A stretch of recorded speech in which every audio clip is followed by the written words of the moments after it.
नमस्कार मित्रों। एक राजा था, उसका एक मंत्री था जिसका नाम जय सिंह था। जो बहुत ही बुद्धिमान तथा समझदार था। एक बार राजा ने राज्य पर साथ वाले राज्य पे आक्रमण कर दिया था। बहुत दुख हुआ। वो अपनी जान बचाने के लिए गुप्त मार्ग से अपने मंत्री के साथ जंगल जा पहुंचा।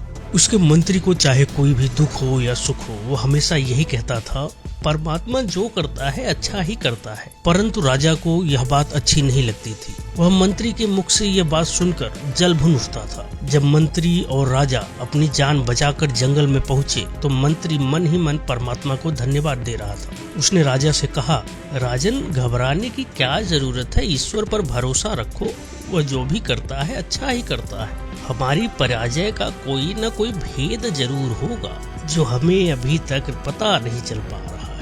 राजा इस आशापूर्ण उत्तर में जल भुन गया। उसने मंत्री से कहा, तुम्हारा परमात्मा कितना निर्दयी है। उसने मेरा राजपाट, ताज, तख्त सभी कुछ मुझसे छीन लिया। बातें करते करते काफी समय बीत गया था। अंधेरा छाने लगा था और फिर वर्षा भी होने लगी थी। मौसम में एकदम ठंड सी छा गई थी।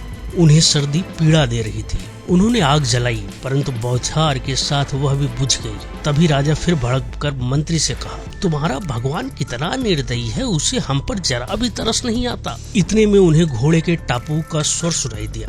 दुश्मनों के सिपाहियों को देख राजा का बुरा हाल हो गया था, लेकिन अंधेरा होने के कारण राजा और मंत्री के घोड़े दिखाई नहीं दिए। तभी उनमें से एक ने कहा, जल्दी ढूंढो, वह यहीं कहीं छुपे होंगे।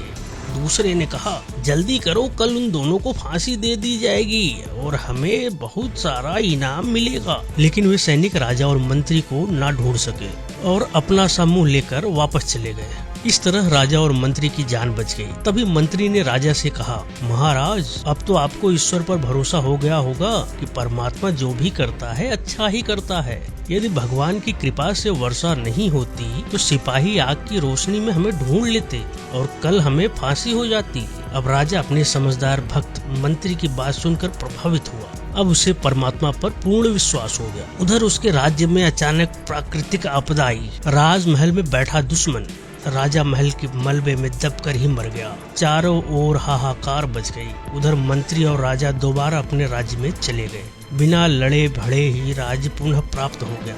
इसीलिए कहते हैं, भगवान जो भी करता है अच्छा ही करता है। तो दोस्तों, कैसी लगी आपको ये कहानी, कमेंट बॉक्स में जरूर बताएं।